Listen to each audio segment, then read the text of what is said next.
আসসালামু আলাইকুম বন্ধুরা। আজকে আমি হেডফোন ছাড়া ভিডিওটা শুরু করেছি। জানি না কেমন হবে। ইসলাম গার্ডেন থেকে আপনাদের স্বাগত। সবাই কেমন আছেন বন্ধুরা? ঈদ করে আশা করি সবাই মোটামুটি হয়তো ভালোই আছেন।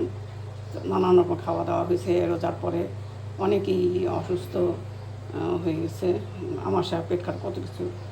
তো আমিও মোটামুটি ভুগেছি। এখন এখন ঠিক আছি, আজকে পর্যন্ত ঠিক আছি। আবার একটু ভুগেছি, রোজা ঈদ সব মিলিয়ে আমার আর কি অত বেশি সুবিধা হয় নাই খাওয়া দাওয়ায়। যাই হোক, তবুও সাবধানে খাচ্ছি, খালি পানি ফুটানো খাচ্ছি। এটা যে খাসি মাংস জাল করতেছি, কালকে রান্না করেছি, এগুলি একবারে তরকারি এগুলো জাল করতেছি। আজকে সকালবেলা পাত্র শুদ্ধ রেখে দিয়েছিলাম, রুটি বানাচ্ছি।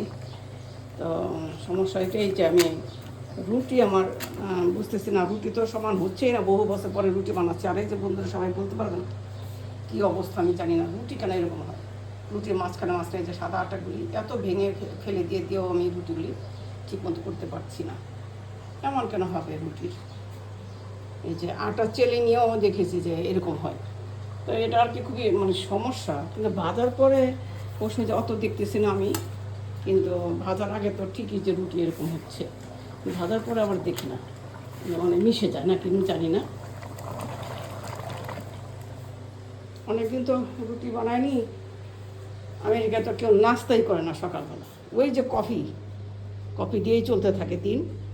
তারপর সেই 12টা 11টার দিকে তারা লাঞ্চ করে ফেলবে। এটা যে গরু মাংস বেশি করে রান্না করেছিলাম 2-3 পাতিল, তো এটা বাইরে আছে, এটা 1 পাতিল। আবার এই যেটাকে জাল করলাম, যে গরু মাংসের ঝোল দিয়ে, খাসি মাংসের ঝোল দিয়ে এগুলি খাবে, রুটি দিয়ে খাবে, সেজন্য আর কি যে জাল করে রেখেছি। কেউ তো উঠেনি এখনও, আমি আর কি উঠে তারপরে একটু যে ভাবছি যে রুটি বানাই, একটু পরে আমি যাব, ছাদে যাব, পাখিদেরকে একটু খাবার টাবার দেবো।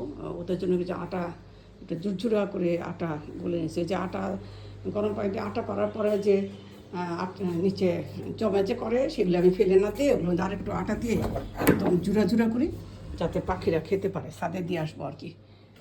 ওরা তো ছাদে কত রকমের পাখি আসে, কে কোনটা পছন্দ করে। পাখিরা সব পাখি কিন্তু সব খাবার খাবে না। ওরা বুলবুলি কলা ফলমূল পছন্দ করে। তারপরে চড়াই পাখি চালের গুঁড়ো বেশি পছন্দ করে। এক এক পাখি এক এক রকম আর কি খায়। আর টুনি পাখি তো পোকামাকড় খায়, ওরা তো ওইগুলি খায়ই না। এই আর কি। আমি একটু এখানেও একটু ছাদে যাবার আগে, যেহেতু ভিডিওটা ছোট্ট একটু ভিডিও বানাচ্ছি, আমি এখানেও একটু দেখি বাইরের ওই দৃশ্যটা দেখি। আম গাছে তো অনেক আম ধরছে, কিন্তু এগুলো তো সবাই নিয়ে যাবে, পোলাপানে এসে মাস্তানগুলি এসে নিয়ে যায়, আম খেতে দেয় না। এগুলো আম খেতে চাইলে আরও মহাবিপদ। জানলার গ্লাস ভেঙে ফেলে ঢিলে এখনও ছোট আছে, এখনও খাওয়ার মতো হয়নি আম। যে আশপাশে সব বিল্ডিং উঠে যাচ্ছে, উঠে গেছেই। সামনে একটা ফাঁকা ছিল, এখানে ছিল আগে তাল গাছ দিয়ে ভর, আমরা বলতাম তাল তোলা। আর সেগুলো এখন যে সব, এগুলো কোন কালের কথা, এখন তো সব বিল্ডিং হয়ে এক একটা যা তা অবস্থা। আমি একটু ঘুরে দেখলাম সকালটা আপনাদের, এই আর কি। এখানে কেউ থাকে না, এখন খালি পড়ে আছে। যখন আমেনা বউটা ছিল ও করতো, আমি চলে যাওয়ার পর ও চলে গেছে। এখন কোথায় আছে জানি না, হয়তো দেশে বা কোথাও। এই আমি একটু করে ক্রোকাসগুলি দেখি। আমার এই ক্রোকাসগুলি আমার খুবই প্রিয়। এই কাঁচের জিনিস খালি শখে কিনতাম, এত কাঁচের জিনিস কিনছি। আজ কী হয়েছে, মরিনি, বেঁচেই আছি, যেহেতু দেশে থাকে না, এই জন্য সব পড়ে আছে। এই যে অনেক সুন্দর যে কাঁচের জিনিস আমার, আমার এত প্রিয় কাঁচের জিনিসগুলি।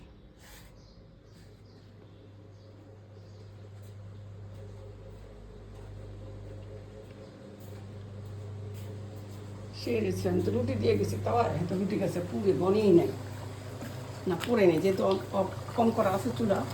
মাংসও ঠিক আছে এখন পর্যন্ত।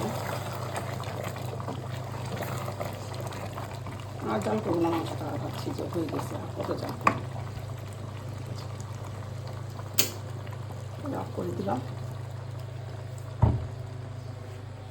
তারপরে যে রুটিগুলি বানানো শেষ করি। বন্ধুরা সবাই ভালো থাকেন। একটা ছোট্ট করে ভিডিও বানাচ্ছি, এখন অনেক দিন পরে ভিডিও বানাচ্ছি। ভিডিও তো বানাই না আমি সহজে, অনেক দিন থেকে। তো তো বন্ধুরা, আপনাদের যদি ভালো লাগে তাহলে প্লিজ একটু লাইক কমেন্ট শেয়ার করে দেবেন বন্ধুরা, আর একটু সাবস্ক্রাইব করে দেবেন যদি আপনাদের ভালো লাগে, কারণ ছোটোখাটো ভিডিও দিই তো। দেখেন, লাইক কমেন্ট শেয়ার করলে, সাবস্ক্রাইব করলে যে করবে তার কিন্তু কোনো ক্ষতি নেই, বরঞ্চ লাভ। যার জন্য করবেন সে অনেক ভালোবাসবে আপনাকে, সে অনেক দোয়া করবে আপনার জন্য, আপনারটাও সে দেখবে। অন্যদেরগুলো আমি সবসময় দেখি, চেষ্টা করি যে একটু অন্তত কমেন্ট করতে যদি সময় না হবে, অন্তত লাইক তো অবশ্যই আমি দিয়ে দিই, অবশ্যই অবশ্যই। তো বন্ধুরা, সবাই ভালো থাকবেন, আবার আবার কথা হবে, আবার ভিডিও হবে। সবাই ভালো থাকবেন, বাই, আল্লাহ হাফিজ।